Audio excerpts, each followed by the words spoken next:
It's not always easy coming up with ideas and content for these videos, so I ask people to send me ideas of things that they may want to see. One of the most common ideas that I've gotten is a video about shooting coats. And that certainly makes sense to me, because if you ever go to watch a high power match, you can see people using the rifles, and you can understand why obviously their rifles are necessary. You can also see spotting scopes and why people use those. But then when you see everybody wearing these heavy coats in the middle of summer, you might kind of scratch your head as to why that might be necessary. So what I've decided to do is make a video about shooting coats. But I'm certainly no expert in shooting coats, and it's kind of an individual preference as far as what kind of coat people would want. But what I was going to do today is I was going to review all 3 shooting coats that I've used in my high power career. So I've used 3 since I've started and up until the one I'm using now. And so what I thought I'd do is I'd go through each coat and put those on and get in position, a standing position anyway. Just my ideas on just my thoughts on what the coats are like. Now, as it turns out, as I've changed and progressed through these different coats, it's been a little kind of close to the type of rifles that I've used. So what I'm going to do today is I'm going to put on the coat that I used at a particular point in time, and I'm also going to get the service rifle that I used kind of along the same lines at the same time with that coat. So without any further ado, let's get started. Now, with every shooting coat that we wear in high power, everybody pretty much wears a sweatshirt underneath. So with this first shooting coat, when I first started back in the mid-90s, I used a very thin sweatshirt, I think. I can barely remember it, but I certainly don't have that one anymore. So the closest thing I could find was this fleece that I put on to kind of replicate that particular sweatshirt. So anyway, we'll have to go back in the Wayback Machine here, back to the mid-90s or so. And that's kind of when I got started and starting to shoot a few high power matches, just like a couple a year. But I had this shooting coat. And this is made from, I don't know if I would call it a cloth. It's almost like a canvas material. I don't know where I got it, but it was, I think I borrowed it from someone and I was told to hang on to it. So it's got these clasps that hold it on. It's got some rubber pads, which is what you want in a shooting coat. You want to be able to mount the rifle and have it grip on these rubber pads.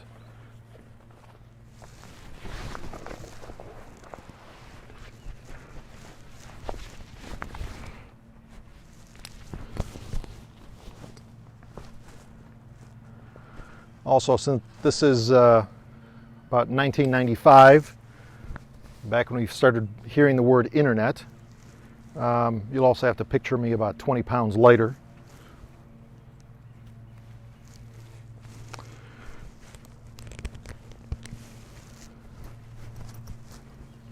First thing I noticed is that these clasps, while they may seem like a good idea, they're kind of a pain to hook up, since it's a two-hand operation.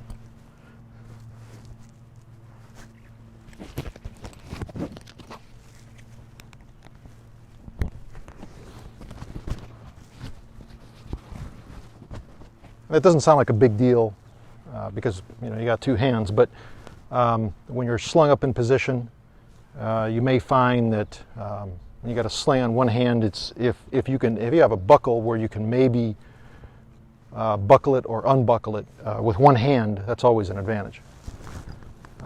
So anyway, so far seems okay. It is a little bit loose down here, but tighter up here, so the fit doesn't really match between the upper and lower half of the coat.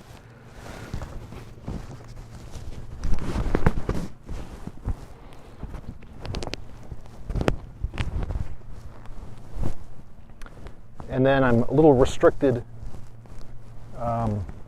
back this way. Again, I'm kind of doing this with a body type that's 25 years older than the body type I had when I wore this thing, but oh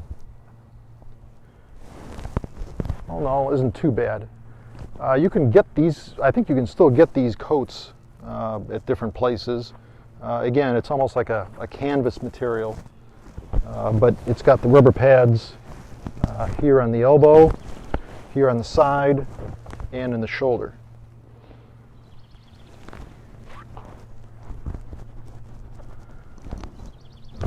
I don't know what kind of glove I was using back in 1995, or if it was a mitt or what, but I'll just use the one I've got nowadays.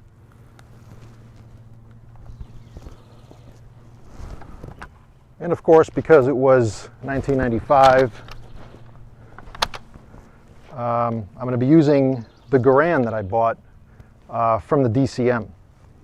Now, for those of you who may not be aware, back then you could get a Garand from, at the time, the DCM. There was no CMP at the time, but this was in the early 90s. I got this one in 1993, and that was it was after quite a long wait for the rifle, because back then what you had to do was first you had to qualify by shooting a minimum of 100 shots in competition, and then you had to send that proof of competition along with an application letter to the Director of Civilian Marksmanship at the Pentagon, and then you'd get a packet in the mail with a fingerprint card and a whole bunch of other stuff. So then you send in your payment and you get fingerprinted by a local police department or whatever, and then you wait. For me, the wait was about 1.5 years to get the rifle. And then you send in your payment, and this particular rifle cost me $165, and it's pretty much as it was, as I received it, with the exception of I had a trigger job done, and I had the sights worked on, I think. But anyway, that's what I started using when I first started Highpower. So I had my rifle, had this coat, and some ball ammo, and that was pretty much it. But that kind of goes to show you, it illustrates that you don't need much to start Highpower. You just need a rifle, obviously, of some sort, and a sweatshirt or a low-cost shooting coat like this.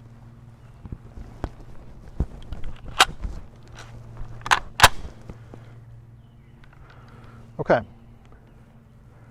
well, let's see what it's like in standing.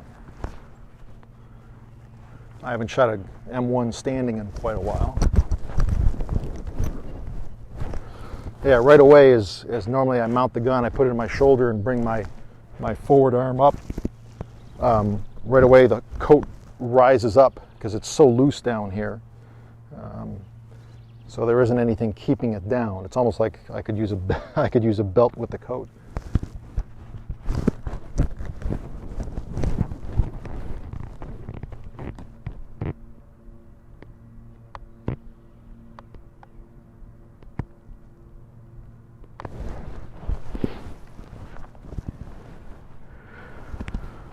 When holding the rifle and standing, you want to get good bone support underneath it. So you want to get the bones of your arm connected to the bones in your torso. And one of the ways they kind of connect together is through these rubber pads. But these are kind of slick, and I don't know if they've slicked up over time or what, but when I put my elbow here, it's a little hard to keep it there because it just slides around so much. And so that may be something to watch out for with these cheaper coats.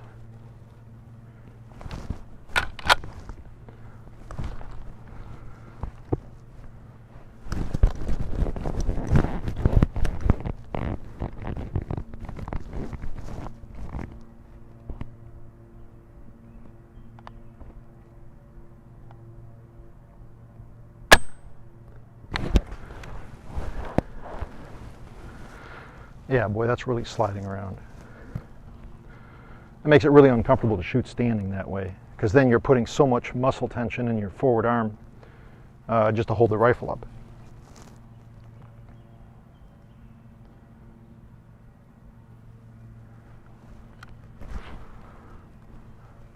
But I will say one nice thing about shooting the Garand standing is that there's no magazine to get in the way. So you can put your hand anywhere underneath it.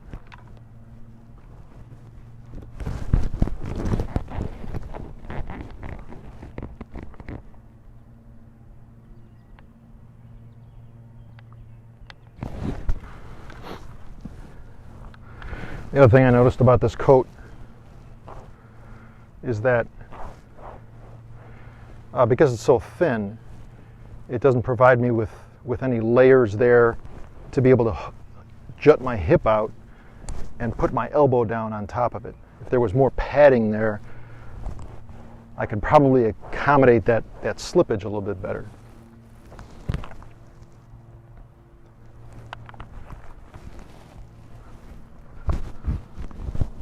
But really, the coat isn't bad, but it doesn't do a lot of the things a coat is supposed to do. The rubber pads here, it's almost like there's no padding there or no rubber there whatsoever. I'm not going to try getting in a sling supported position, but this pad is here to kind of cushion the sling, but it's pretty thin. So I think there'll probably be a lot of pulse being transferred into the sling.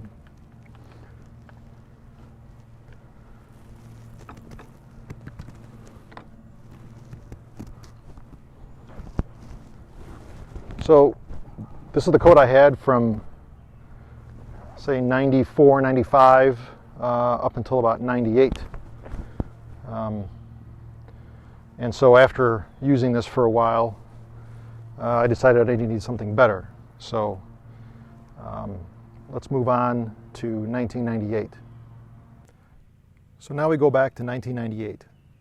After shooting Highpower for a few years, really only a few matches at that point, I decided to get a little bit more serious about the sport. I enjoyed it, so I thought I'd get a little bit more equipment, because everybody else had lots of equipment, and decided to go to Camp Perry for the first time.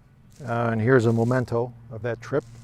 This is the official Camp Perry 1998 National Matches sweatshirt. But in 1998, I bought myself a stool, a shooting mat, but I still had that old shooting coat when I went to Camp Perry for the first time. And those of you who have been at Camp Perry know that there's something there called Commercial Row, where you can go and find all kinds of equipment from all the vendors that are there. So in 1998, and I'd like to maybe throw in a Spice Girls reference here, but I won't. In 1998, I was walking down Commercial Row when I was at Camp Perry, and I walked in a Champion Shooter Supply. And I was looking through various things there, and I came up to the shooting coats, and I thought, well, maybe I was interested in buying a shooting coat, potentially. And as I was looking at the shooting coats, this woman who worked at Champion Shooter Supply kind of descended on me, and she saw me looking at coats, so she put her sales methods to use, and before I knew it, I was trying on coats, and I walked out with one. And this is the one that I walked out with. It's a Champion Shooter Supply shooting coat. It's made out of Cordura nylon. It's got this little, I think it's like a spandex material on the inside of the elbow here to help bend when you bend your arm.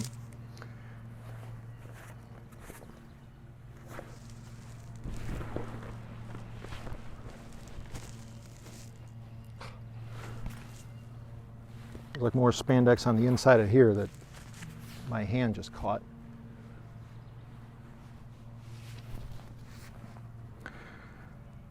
And this is the coat that I started using in 1998, and I continued to use this through 2004.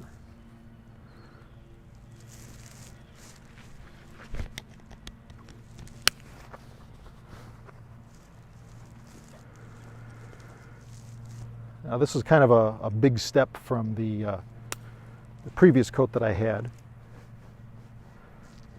because the fit is so much better. And again, I'm a little heavier than I was back then.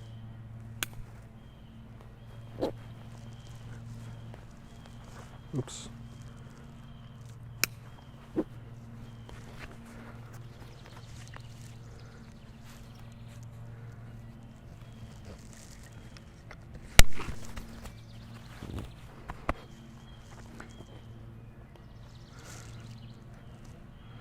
I bought this coat for $175 from Champion Shooter Supply back in '98. And that year, '98, I shot the President's Rifle match and the NTI, both of which I shot in the rain. I just remember just a lot of rain that year, especially that especially affected the NTI because instead of the typical 50-shot national match course, it was shortened. There were only 10 shots at 600 yards because of the rain. So it was only out of 40 shots. But that was my first time shooting those matches. Didn't do particularly well with them, but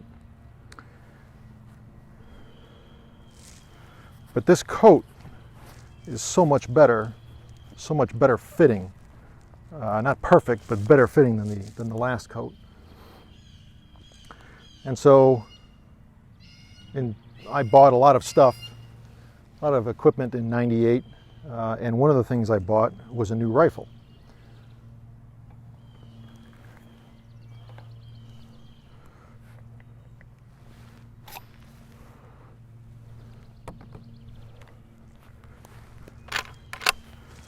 And this is my M1A from '98. I shot this through 2000. And in 2001 I changed over to the AR, but I shot this for a few years. This has got a massive stock on it. It's glass bedded. It's a single lug receiver, Springfield Armory receiver. Stainless steel barrel. I had it rebarreled, but it's a Krieger stainless steel barrel. I don't know what was on there originally. But this is the rifle that I shot '98 through 2000. With this shooting coat.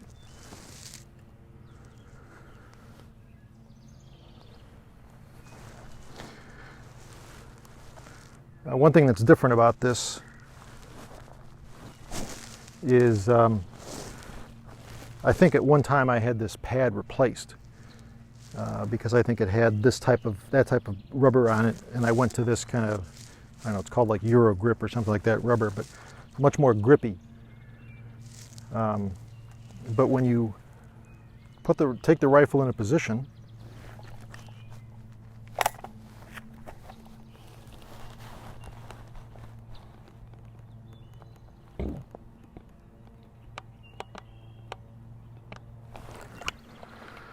I wish I could remember how I held this thing standing.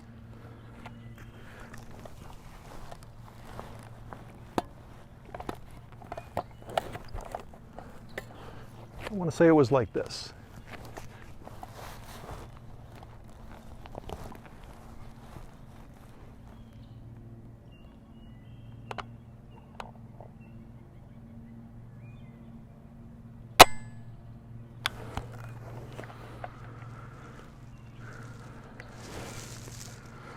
I don't know if you can tell, but my elbow up on my chest, my torso, is held so much better than the last coat. And that makes a real big difference for standing, so that you're not having to hold up the rifle for all that time.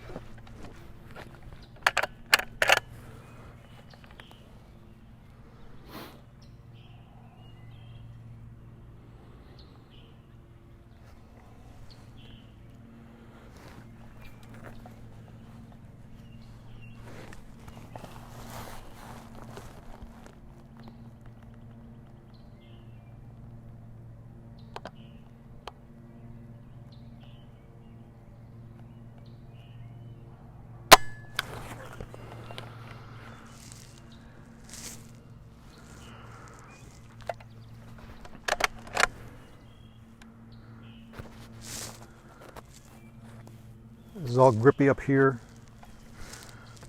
but it's still kind of loose. It still doesn't fit as well as it could.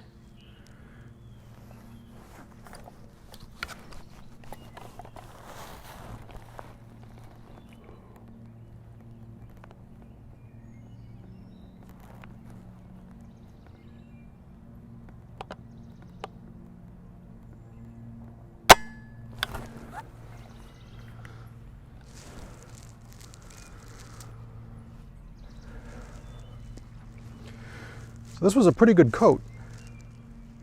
Like I said, it didn't fit as well as it could, but I got used to it. I was able to shoot some pretty good scores with it. I made the President's 100 for the first time with it. Got my Distinguished Rifleman badge with it. I was able to shoot some good scores at the 99% level a few times. But still, I thought that there was something wasn't really perfect about it, I guess. And that fit, especially this looseness up here, kind of bothered me a little bit. So I wanted to go with something that fit better.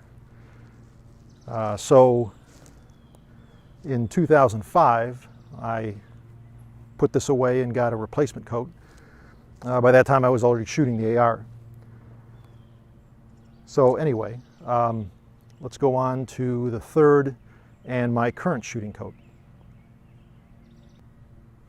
In 2001, I changed over from the M1A to the AR and continued using that shooting coat that I showed you just a minute ago. That Champion Shooter Supply coat worked pretty well for me. Like I said, I was able to shoot some good scores with it. I think the highest I ever had with it was a 795 once. But even so, I just felt like that it could be better. The fit could be better. There was some looseness that I didn't care for. So I basically decided to go all out and get the top of the line coat that I could get, which is Creedmoor all leather shooting coat. And I bought this one at the very end of 2004, like December of 2004. So I started wearing this in the 2005 Highpower season. It's a little worn now after I've been using it for 15 years, but this is the coat I still use today, and it's working very well for me so far. And the way I ordered it was I think in the Creedmoor catalog they had some dimensions you could take of like your chest and your waist, and I sent those in to Creedmoor, and they made this thing for me. And this thing at the time in 2005 was $435. I don't know what they are now. I'm sure more, but I'm not sure how much more.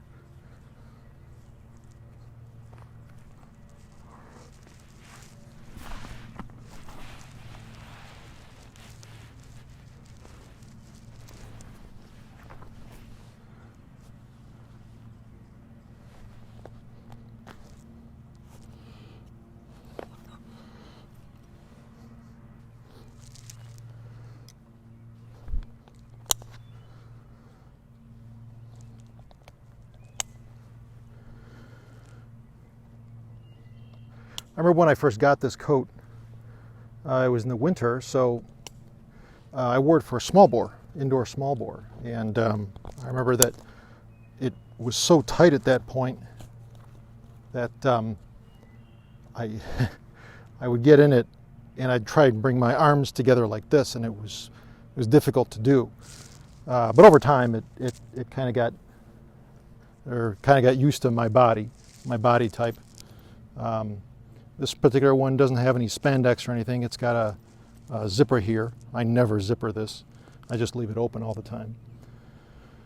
Rubber on the elbow, rubber here, rubber in the same places. So the actual rubber on the coat is about the same as the Champion Shooter Supply one was. But because it's leather, just over time, this coat has fit me so much better.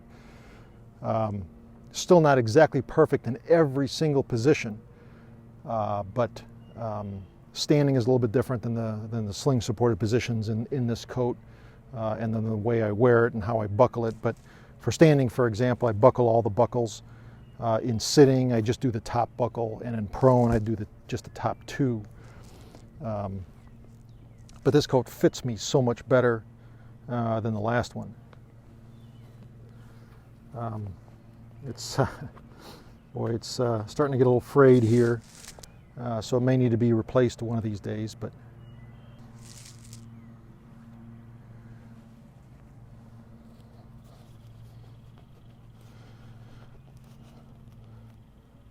so in 2005, I got this.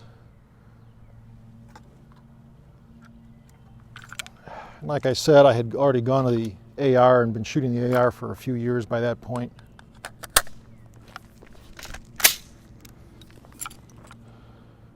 By 2005, I was already distinguished, reached a lot of shooting goals already. Not every single one, but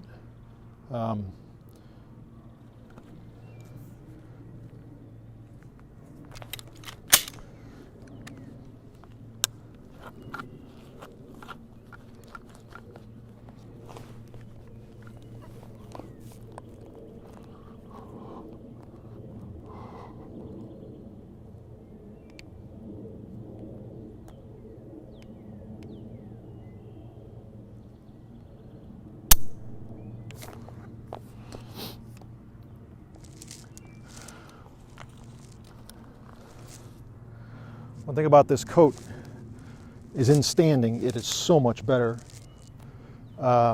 because I'm able to bring my, as I mount the rifle, bring my elbow across and down, and it stops and it just stays there. It just, the position of my elbow in relation to my hip is just, it's so much easier to get that elbow set with this coat than with the other ones.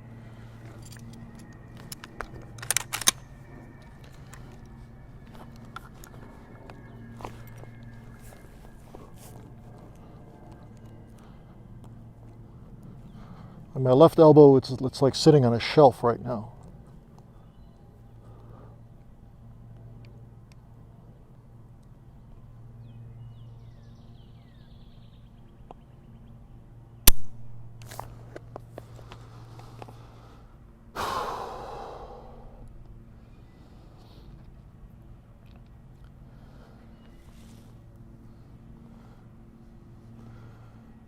And there's no binding here. Not that there really was with the other coats. Just the main thing I would say with this one is just the fit is just better. It's tighter down here. I'm able to get it tighter down around my my waist and my hips, and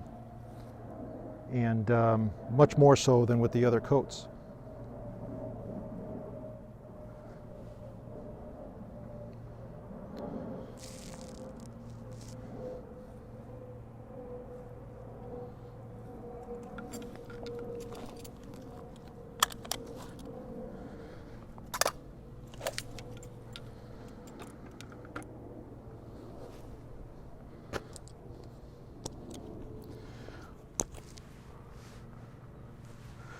Well, I think that's it. It wasn't an exhaustive review of shooting coats and why some are better than others, but just my opinions on the three coats that I've had, that I've used in Highpower. But I think the main takeaway is that you can use just about any coat you want to get started. And actually, I would recommend, if you do get started in Highpower, don't go out buying a shooting coat until you start maybe shooting. You shoot a couple matches, you talk to some people who are experienced in the sport, and then make a decision on what you want to get at that point. You may want to get the first coat like a canvas or cloth coat like I first used. If your budget doesn't allow a fancier coat, then that's certainly one option.